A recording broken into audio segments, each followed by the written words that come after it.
దేవునికి స్తోత్రంలో దేవుని బిడ్డలారా, అందరూ క్షేమంగా ఉన్నారండి. మన ప్రభువును రక్షకుడైన యేసుక్రీస్తు వారి యొక్క అపారమైన ప్రేమ చేత అన్ని వేళల్లో మనల్ని కాపాడుచున్న దేవాతి దేవునికి కోట్లాది స్తోత్రాలు. అందరూ బాగున్నారు కదండి. ఈరోజు దేవుని వాగ్దానం కీర్తనల గ్రంథము 34వ అధ్యాయం 8వ వచనం.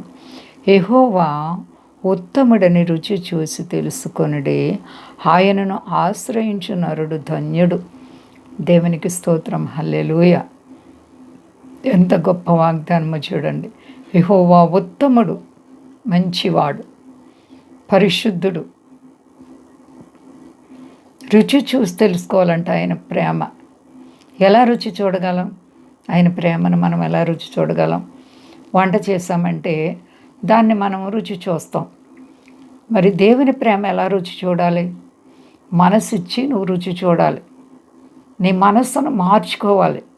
నీ మనస్సును దేవుని వైపు ఎత్తుకోవాలి. ఒక్కసారి సృష్టికర్తమైన దేవా నీవెవరవు అని అడిగితే ఆయన నీకు కనపడతారు. అప్పుడు నీకు ఆయన రుచి కనపడుతుంది. నువ్వెప్పుడైనా అడిగావు ఆయన్ని నువ్వెవరవయ్యా అని? దేవుని ప్రేమ తెలియని వారు ఒక్కసారి నువ్వెవరవని అడగాలి. మీ దేవుడు గొప్పోడైతే నాకు కనపడమనండి అంటారు కొంతమంది. నీ ఒక్కసారి నువ్వెవడు అసలు సృష్టికర్తమైన దేవా అని అడిగితే ఆయన ప్రత్యక్షమవుతారు. కాబట్టి యెహోవా ఉత్తముడు, ఉత్తముడు, చెడుతనము లేనివాడు, పరిశుద్ధుడు, దేవుడు, నిర్దోషి. అంతటి గొప్ప దేవునికి మనం భయపడాలి. ఉత్తముడని రుచి చూసి ఉన్నడలా ఆయన నిన్ను ఆశీర్వదిస్తారు.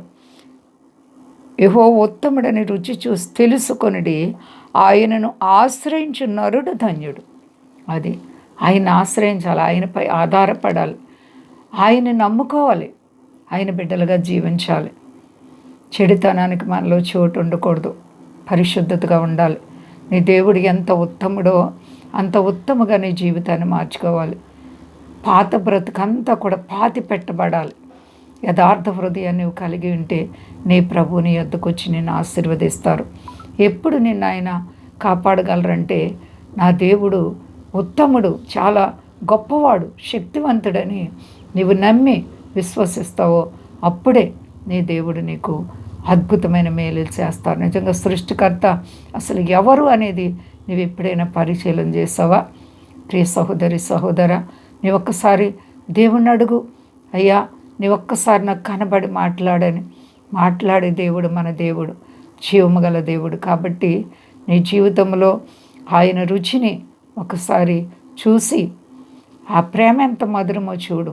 ఆకాశానికి భూమికి మధ్యలో వేలాడదీయబడింది, సిలువలో వేలాడదీయబడిన ఆ ప్రేమ చాలా మధురము, శాశ్వతమైనది.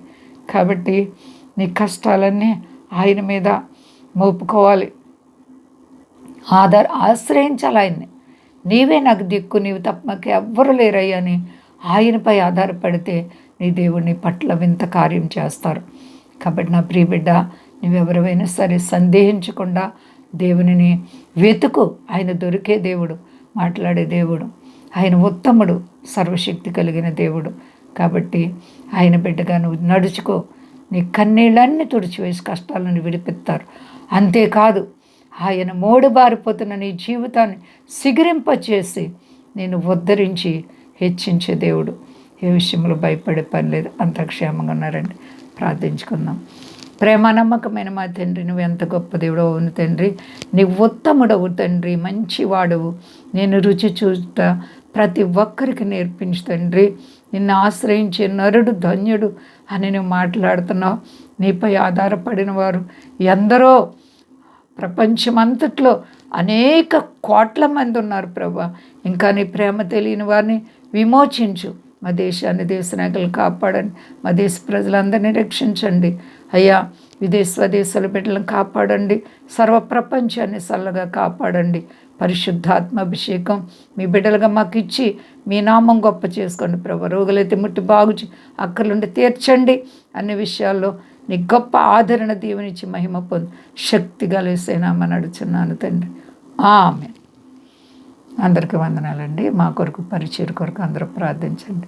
ప్రభువారు మిమ్మల్ని, మీ బిడ్డలు, మీ కుటుంబాలను దీవించి ఆశీర్వదించునుగాక. ఆమేన్.